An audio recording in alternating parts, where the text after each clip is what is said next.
स्वर्गीय राजीव कुमार अक्सर काम के सिलसिले में बाइक से सफर किया करते थे। उस दिन भी वो अपने बेटे के साथ बाइक से कुछ सामान लेने निकले थे, लेकिन किसी ने नहीं सोचा था कि ये सफर उनकी जिंदगी का आखिरी सफर बन जाएगा। रास्ते में एक ऐसा सड़क हादसा हुआ जिसमें राजीव कुमार जी का निधन हो गया। परिवार का मुखिया ही हमेशा हमेशा के लिए परिवार को छोड़कर चला गया और पीछे रह गए टूटे हुए सपने और हर कदम पर चुनौती बनकर खड़ी परेशानियां। एक दिन ऐसे पापा जा रहे थे बाइक से कुछ सामान लेने के लिए भाई के साथ, तो उनका एक रोड एक्सीडेंट हो गया जिसमें भाई को भी थोड़ी बहुत चोट आई थी और पापा नहीं रहे फिर उसके बाद। इस हादसे से राजीव कुमार की पत्नी रीता शंकर बुरी तरह टूट गई हैं। लाख कोशिशों के बाद भी अपने आप को संभाल नहीं पा रही, अक्सर गुमसुम सी बैठी रहती हैं। उनका मन अब उस किचन में भी नहीं लगता जहां वो राजीव जी के लिए उनकी पसंद का भोजन तैयार करती थी। अब रीता जी समय बिताने के लिए रोजमर्रा के काम करती हैं और भगवान से भी प्रार्थना करती हैं कि वो जहां भी हों उन्हें खुश रखना। आज जब भी राजीव जी का जिक्र होता है वो बस कहीं खो सी जाती हैं। क्या दुर्घटना क्या हुआ?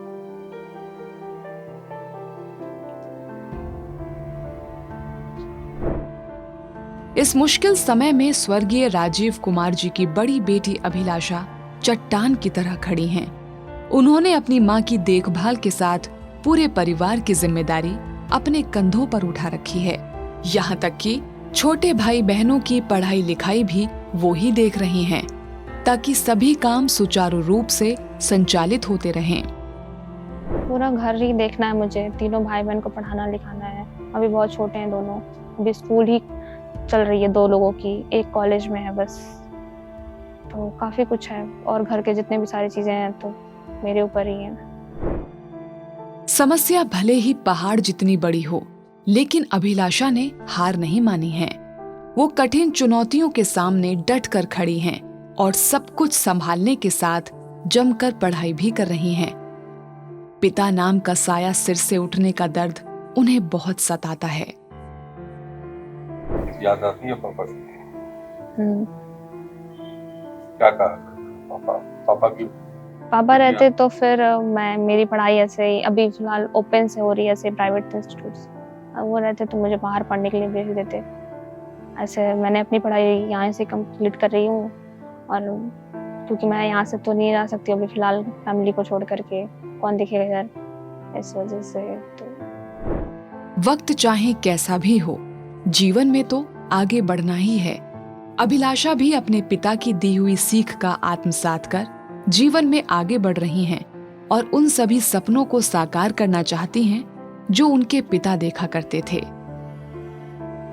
हमेशा पढ़ाई को सबसे ज्यादा पापा इम्पोर्टेंस देते थे कि पढ़ लिख के हमेशा आगे बढ़ो, अपने पैर पे खड़े होने की सोचो और हर चीज में हमेशा टॉप पे रहने की कहते थे कि लाइफ में हमेशा एक्सेल करो, कभी भी ऐसा नहीं हो कि आप एक एवरेज लाइफ में जाओ, ये हमेशा उनका था।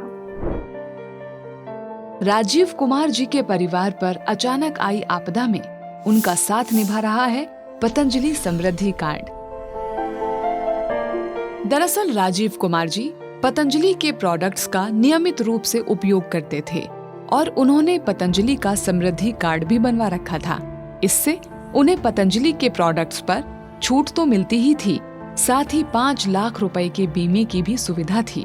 यही वजह है कि उनके इस दुनिया में न रहने के बावजूद उनके परिवार को 5 लाख रुपए की आर्थिक सहायता प्राप्त हुई। पापा का एक समृद्धि कार्ड था पतंजलि में, जिसकी वजह से 5 लाख रुपए मिले थे हमें और अब उसी से है कि भाई की पढ़ाई और बहन के भी पढ़ाई को देख रही हूँ मैं।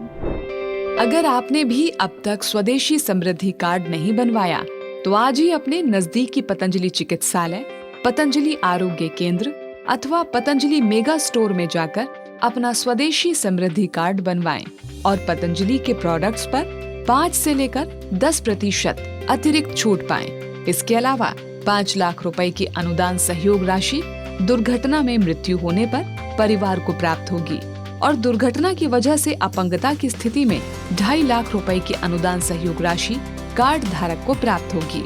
स्वदेशी समृद्धि कार्ड, मेरी समृद्धि, सुरक्षित परिवार।